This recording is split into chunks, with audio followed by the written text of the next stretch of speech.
Onde quer que você esteja, permaneça bem informado.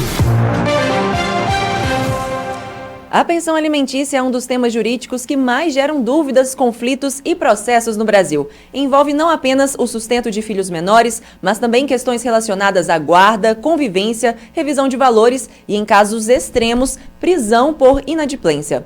Para esclarecer os direitos e deveres das partes envolvidas e os principais pontos da lei, vamos conversar agora com a advogada Franciele Gonçalves, que é especialista em direito de família. Doutora, bom dia, obrigada por aceitar o nosso convite. Bom dia, Larissa. Eu que agradeço por estar aqui hoje com vocês. Prazer imenso ter a senhora aqui com a gente. Doutora, a gente já começa com a seguinte pergunta. A gente sempre ouve falar da pensão alimentícia, das suas penalidades. Mas, afinal de contas, o que é a pensão alimentícia e quem tem direito? Ótimo. A pensão alimentícia nada mais é do que um valor pago para custear as necessidades básicas de alguém. E aqui, geralmente, a gente está falando de quê? De uma relação familiar, de pais com filhos. E é bom a gente lembrar que a pensão alimentícia, ela não quer dizer que é só a questão alimentar. Ela também inclui moradia, lazer, vestuário, escola e tudo isso que uma criança precisa. Doutora, a gente vê em diversos casos alguns pais dizendo que dar R$200 ali como pensão alimentícia é muito e por muitas das vezes a mãe vai usar esse dinheiro para benefício próprio. Muito pelo contrário, né? Sim, claro. Hoje em dia, a pensão alimentícia, ela inclui vários valores. Então, quando a gente fala ali naquele mito, a pensão é 30%, que dá 455 e pouco. A gente sabe muito bem que isso não dá para custear as despesas de uma criança com alimentação. Às vezes estiver numa idade ainda menor, que tem fralda, que tem leite. Então, tem muitas coisas que envolve.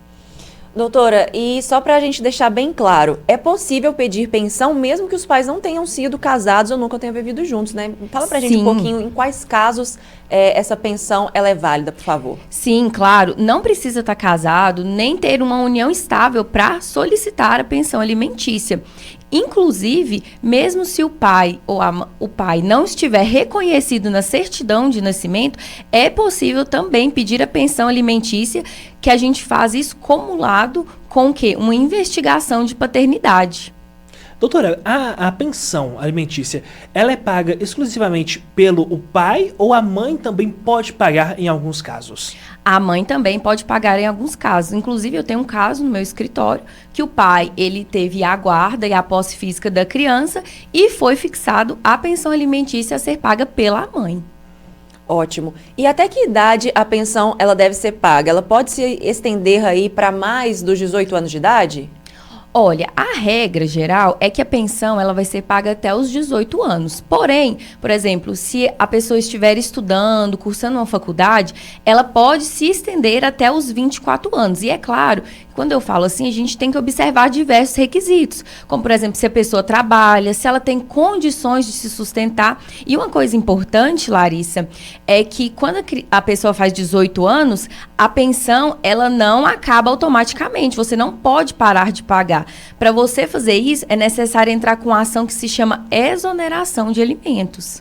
Ótimo. E é importante também esclarecer que ao longo, né, do processo, ao longo do crescimento do filho, essa pensão ela pode ser revisada se mudar, né, alguma coisa. Como que isso funciona, por favor, doutora? Sim, a pensão ela pode ser revisada tanto pelo pai quanto pelo filho. Quando, por exemplo, no caso, né, dos pais, a situação econômica mudou. Ficou doente, perdeu o emprego, teve um novo filho. Então, essa pensão pode sim ser revisada, tanto quanto pelo filho. Por exemplo, ficou sabendo que o pai conseguiu um emprego bem melhor, está ganhando muito mais, ficou doente, precisa de um plano de saúde, de um tratamento específico. Então, a qualquer momento, a pensão ela pode ser revisada. Doutora, e quando não há o pagamento da pensão, a prisão ela é imediata? Olha, quando não há o pagamento, na verdade, nós temos dois modos de ingressar para cobrar essa pensão.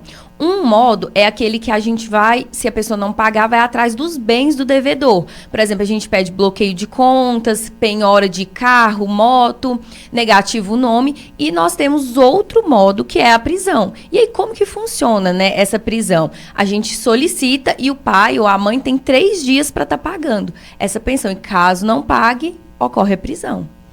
E doutora, quando há uma mudança, né, de situação, como a senhora explicou agora há pouco, o que a pessoa precisa comprovar, de fato, com documentos, para que isso possa ser resolvido e aplicado na prática? Porque a gente vê, às vezes, que muda-se a situação e aí demora, né, há uma demora aí, tanto da justiça, às vezes, de atender aí, geralmente a mãe que fica ali no aperto, tendo que sustentar e às vezes até pedir emprestado para outra pessoa para conseguir arcar com todos os custos. Como que funciona isso, por favor? Sim, olha, nessas ações de revisão é muito importante, igual a Larissa falou, trazer essa questão da documentação.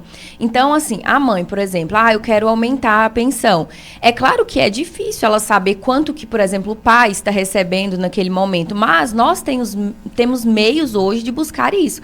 Por exemplo, a gente pode solicitar os extratos bancários, né? Pode mandar intimar o INSS para saber como que está a situação. Geralmente, nesses casos, a mãe também traz, por exemplo, fotos, testemunhas que sabem que o pai está no emprego melhor, está ganhando mais. Então, a gente tem todos esses meios. Doutora Franciele conversando com a gente ao vivo aqui no Jornal da Manhã Patos, falando sobre pensão alimentícia. Doutora, e em casos de desemprego ou trabalho informal, como que a Justiça ela faz o cálculo da pensão? Olha, mesmo em casos de desemprego, a pensão é devida. A pensão não vai ser, por exemplo, devida num caso de assim, absoluta incapacidade. Então, tem um emprego informal, por exemplo, mas a pessoa então vai ter que juntar todos os seus extratos bancários, comprovando a sua renda. Se tiver um emprego por fora de autônomo, tem que juntar os ganhos que a pessoa recebe e tudo isso. Então, o juiz fixa essa pensão observando esses requisitos. Doutora, em alguns casos, quando no passado, quando não se cobrava-se a pensão, a mãe ficava ali responsável pela criação dos filhos e esse pai sumia, por vezes voltava e até que um dia, enfim, vai-se embora, se tem outra família. Quando passa dos 18 anos, é possível fazer uma cobrança de pensão retroativa ou passar daquele período, felizmente ou infelizmente, já não dá mais para ser cobrado? Olha, a pensão retroativa, infelizmente, ela não existe. A gente precisa do quê? Ter fixado a pensão judicialmente, né? Uma ação de alimentos. Se tiver a pensão fixada, a gente pode sim cobrar os atrasados. Agora, por exemplo, naquele caso, a mãe nunca entrou com a ação de alimentos, nunca correu atrás dos direitos do filho e agora quer cobrar a pensão de todo aquele período. Isso não é possível.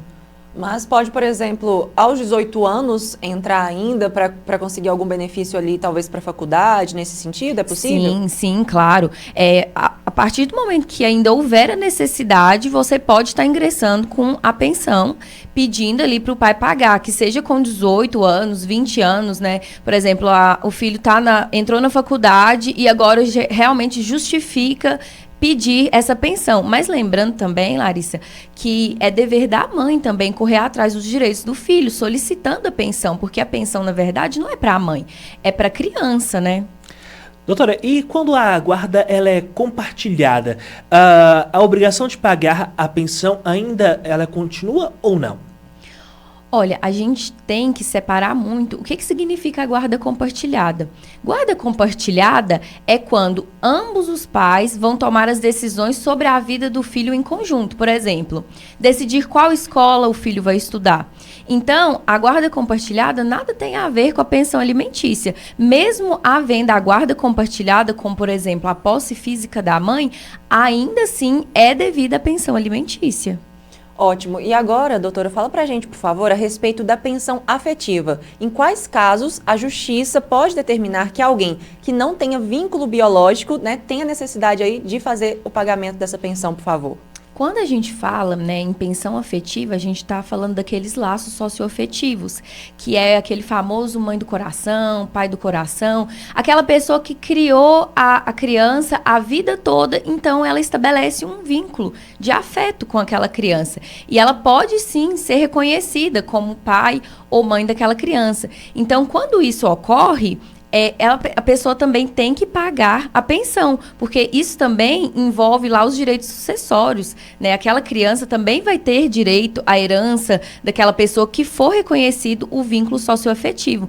E esse reconhecimento, inclusive, ele pode ser feito de forma extrajudicial, desde que haja concordância, né, de todo mundo, ou se mesmo não houver, por exemplo, o pai fala, não tem vínculo, a mãe ainda assim pode, né, ingressar representando o filho com essa ação de paternidade socioafetiva, inclusive solicitando a pensão alimentícia afetiva. Estamos então falando sobre pensão aqui, você que está no Jornal da Manhã Patos. Infelizmente, nosso tempo é curto, né? É um tema bastante amplo, mas, doutora Franciele, muito obrigado pela participação da senhora aqui no Jornal da Manhã Patos. E esperamos a senhora de volta em breve, mas antes da gente poder encerrar essa nossa entrevista, qual conselho que a senhora dá de modo geral quando a gente fala sobre pensão alimentícia, tanto para o pai quanto para a mãe, quando a gente está falando unicamente do interesse da criança, do filho daquele casal? Claro. Isso que você falou já resume o que eu ia falar. Nesses casos de pensão alimentícia, a gente tem que olhar o interesse da criança e não do pai ou da mãe. Então, mãe que ainda não solicitou a pensão alimentícia do seu filho porque fica esperando, lembra que você está fazendo isso é pela criança, para dar uma vida melhor para essa criança, um futuro melhor. E também o pagamento, a gente tem que lembrar que é para subsistência da criança e não para luxos, né, da mãe ou de quem recebe. Então, assim, muito obrigada pelo convite, estou muito feliz e espero poder vir nas próximas oportunidades. Com toda certeza, né, Larissa? Isso mesmo, doutora Franciele, a gente agradece aí pela sua participação, todos os esclarecimentos. Nós conversamos aqui com Franciele Gonçalves, que é especialista em direito de família. Agora são